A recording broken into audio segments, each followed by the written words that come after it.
Even आज हम फिर हिंदी की प्रैक्टिस करने जा रहे हैं।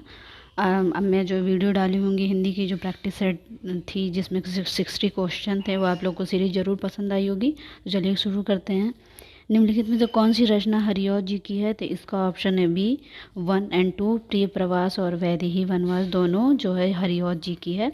नेक्स्ट है साहित्य समाज का दर्पण है, यह उक्ति किनकी है? इसका ऑप्शन सी रामचंद्र शुक्ल जी की है। नेक्स्ट है अधिकार खोकर बैठना यहाँ महादुष्कर्म है, न्यायार्थ अपने बंधुओं को भी दंड देना धर्म है। उपयुक्त पंक्ति निम्नलिखित में से किस पुस्तक से ली गई है? तो इसका ऑप्शन है डी साकेत से ये लिया गया है। ठीक है, नेक्स्ट है इसमें आपको सूची में मिलान करना है प्रसिद्ध पंक्ति और उससे व्यक्तित्व है संबंध। तो इसका ऑप्शन है बी है बी। देख लेते हैं कौन कौन सा है। मैं नीर भरी दुख की बदरी, तो इसका पहला ही है महादेवी वर्मा की है। और छोड़ द्रुमों की मृदु छाया तोड़ प्रकृति से भी माये, ये पंत जी की है। और शेरों की माद में आज आया है श्यार जागो फिर एक बार, ये निराला जी की है। और सखी वे मुझसे कहकर जाते, ये है मैथिली शरण गुप्त जी की। नेक्स्ट है, ये आप लोग ज़रूर देखिएगा प्रैक्टिस, क्योंकि ये आप लोग के बहुत इंपॉर्टेंट होने वाला है एग्ज़ाम के लिए। क्योंकि बस आज 1 अक्टूबर है और बस आपके 15 दिन बचे हुए हैं और आपके एग्ज़ाम आने वाला है। तो जितना ज़्यादा से हो सके आप लोग प्रैक्टिस करिए। और हिंदी तो बहुत ही इंपॉर्टेंट है आप लोगों के लिए, क्योंकि इसमें आप पूरा में पूरा नंबर गेन कर सकते हैं। देखिए ये इसका ऑप्शन होगा सी। और कहानी संग्रह और कहानीकार है, तो देख लेते हैं। रानी केतकी कहानी इंशाअल्लाह खान जी की है। और राजा भोज का सपना, ये है राजा शिव प्रसाद सितारे हिंद अद्भुत अपूर्व सपना, ये है भारतेंदु हरिश्चंद्र जी की। और बेटों वाली विधवा, ये है मुंशी प्रेमचंद्र जी की। नेक्स्ट है निराला की कविता तोड़ती पत्थर कैसी कविता है? तो ये है यथार्थवादी।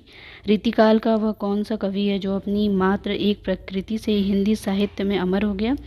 ये है बिहारी जी हैं। और नेक्स्ट है प्रकृति का सुकुमार कवि किसे कहा जाता है? तो सबको पता है, सुमित्रा नंदन पंत को। तुलसी कृति पंक्ति भूले का सकल मही छाई, जनु बरसा ऋतु प्रकट बुढ़ाई में किस प्रकार के अलंकार का प्रयोग हुआ है? तो इसका ऑप्शन है उत्प्रेक्षा अलंकार का। अंगूठा दिखाना का अर्थ क्या है? इसका ऑप्शन है इनकार करना। चोर के पैर नहीं होते मुहावरे का सही अर्थ क्या है? तो मतलब इसका बी होगा ऑप्शन, पापी मन का अस्थिर हो नहीं होना। पापी मन का जो होता है वो अस्थिर न होना। नेक्स्ट है राम की शक्ति पूजा की यौगिक प्रक्रिया का स्रोत क्या है? तो इसका ऑप्शन है सी नव वेदांत। संध्या भाषा शैली में रचना करने वाले सिद्ध कवियों का संबंध बौद्ध धर्म की किस शाखा से था? तो इसका ऑप्शन होगा सी सह यज्ञान। थोड़े वर्ड ऐसे हैं कि थोड़े से पढ़ने में भी कंफ्यूजन क्रिएट कर रहे हैं। नेक्स्ट है मैथिली युक्त विकसित अपभ्रंश का रूप निम्नलिखित में से कौन सा है? इसका ऑप्शन है ए अवहट्टीय। निम्नलिखित में से कौन सी पुस्तक में भक्ति का आधार श्रृंगार है? तो इसका ऑप्शन है डी सभी गीत गोविंद सुरसागर और पदावली की। भक्तिकालीन हिंदी काव्य की प्रमुख भाषा निम्नलिखित में से क्या थी? तो इसका ऑप्शन होगा, कंफ्यूजिंग वाला है थोड़ा क्वेश्चन है, लेकिन देखिए कौन सा ऑप्शन है। बताइए क्या है इसका? ए है ब्रज भाषा। देखिए कि कितने नए नए क्वेश्चन हैं ये सारे, ये बहुत ही मतलब अच्छे क्वेश्चन हैं। आप लोग को थोड़े से क्वेश्चन के आंसर देने में पसीने छूट जाएंगे, क्योंकि थोड़े से क्वेश्चन टफ हैं, लेकिन इतने भी टफ नहीं है कि जो कि आप लोग कर ना सकें। तो इस सीरीज़ को ज़रूर देखिए, आप लोग के लिए बहुत ही बेनिफिट होगा। नेक्स्ट है भक्ति काव्य में कबीर के दोहे निम्नलिखित में से किस नाम से जाने जाते हैं? तो इसका ऑप्शन है ए साखी। नेक्स्ट है कुशल कुशल ही पूछते कुशल रहा न कोय, जरा मोय न भय मुआ कुशल कहाँ ते होय। पंक्ति का रचनाकार कौन है? इसका ऑप्शन है बी कबीरदास है। नेक्स्ट है छार उठाई ली नहीं एक मूढ़ी दुनही उड़ाई पीरी थमी झूठी, इसमें ये किसकी रचना है? तो इसका ऑप्शन है ए पद्मावत की रचना है ये। अनंत का पर्यायवाची शब्द क्या होगा? तो अनंत का क्या होगा? निसीम होगा। और अंधकार का पर्यायवाची क्या होता है? तो तिमिर होता है। अंधकार मतलब अंधेरा, तिमिर मतलब प्रकाश। ने निर्धन का पर्यायवाची शब्द क्या है? तो इसका ऑप्शन है देहावसान। इधर रचनाकार है, इधर रचना दी हुई है, जिसको मिलान करना है। देख लीजिए, ये इसका ऑप्शन ए है। पहले देख लेते हैं क्या क्या होगा। नंददास किसका है? ये सिद्धांत पंचाध्यायी का है। चतुर्भुज दास भक्ति प्रताप, वल्लभाचार्य अड़ुभाष्य और सूरदास का भ्रमर सार है।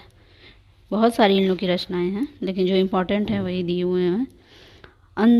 असमून जल सिंची सिंची प्रेम बेल बोई उपयुक्त पंक्ति का संबंध किस भक्तिकालीन कवि से है? तो इसका ऑप्शन है बी, मीराबाई से है। कृष्ण लीला के से संबंधित रसखान की रचनाओं के विषय में निम्नलिखित में से कौन सा कथन सत्य है?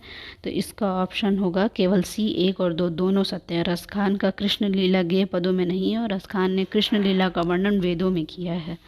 नेक्स्ट है, मोर पखासिर अपर राखी हो कुंज की माल गरे परी हीर गो, उपयुक्त पंक्ति में से किस कवि की है? तो ये है रसखान जी की है।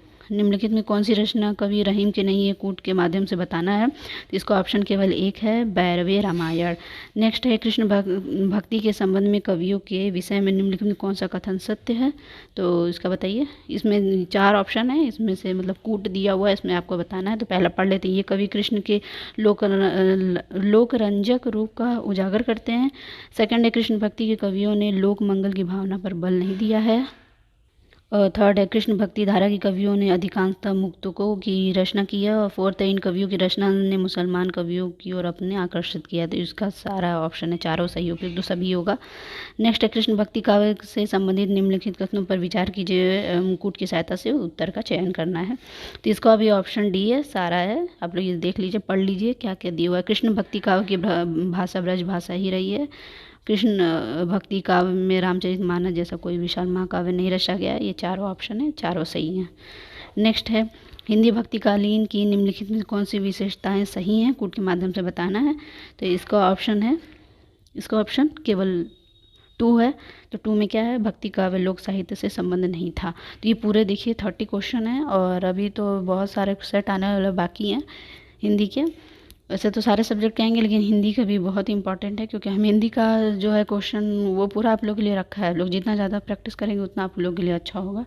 तो ये मेरी सीरीज़ आप लोगों को पसंद आएगी। मेरे चैनल को लाइक करिए, शेयर करिए जितना ज़्यादा से हो सके, और सब्सक्राइब करिए। Thank you.